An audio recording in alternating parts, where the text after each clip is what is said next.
You're listening to the Vocabbett podcast, where I help students improve their vocabulary for the SAT, ACT, and life itself using my unique and research-backed story-based method.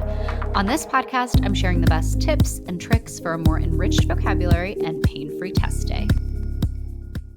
Hello, and welcome to episode 68 of the Vocabbett podcast. I'm Erica Abbott, a former English and history teacher, the author of the young adult novel Ahead of Her Time, and the founder of the eponymously named vocabulary company Vocabbett.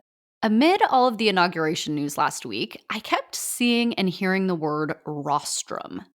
Donald Trump began his term from the same rostrum. Joe Biden took the rostrum. As he approaches the rostrum tomorrow.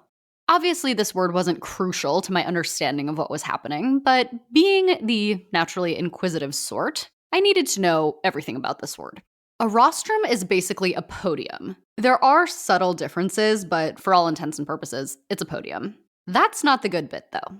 The good bit is what comes before the definition, the story of how we got the definition. We get our word rostrum from the Latin rostrum, both spelled R-O-S-T-R-U-M. Same word, same spelling, very different meaning. In Latin, a rostrum was a beak, like a bird's beak.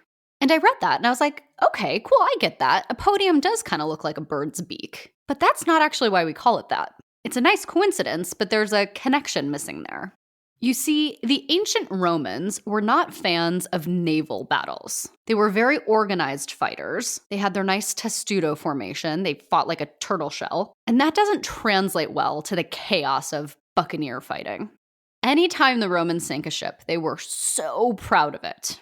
After one battle in the 300s BCE, you don't need to worry about the details, they managed to sink 6 ships. And they were so proud of it, they hauled these ships to the shore to destroy them, break them up for parts, as one does.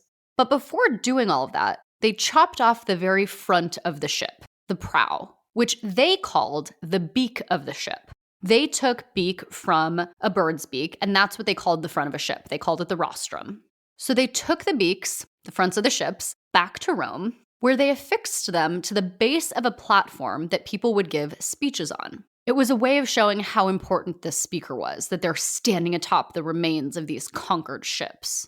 That place in Rome went on to be known as the rostra, after the beaks. It's just plural of rostrum, rostra. And so now NPR, the intelligentsia, all these people are really kind of in a way saying, Joe Biden approaching the beak. Donald Trump used the same beak. Of course, languages evolve over time. That's not actually what they're saying anymore. But etymologically and historically, a rostrum started as a bird's beak, then it became a ship's beak, and now it's the beak where people speak. I'll see you next time.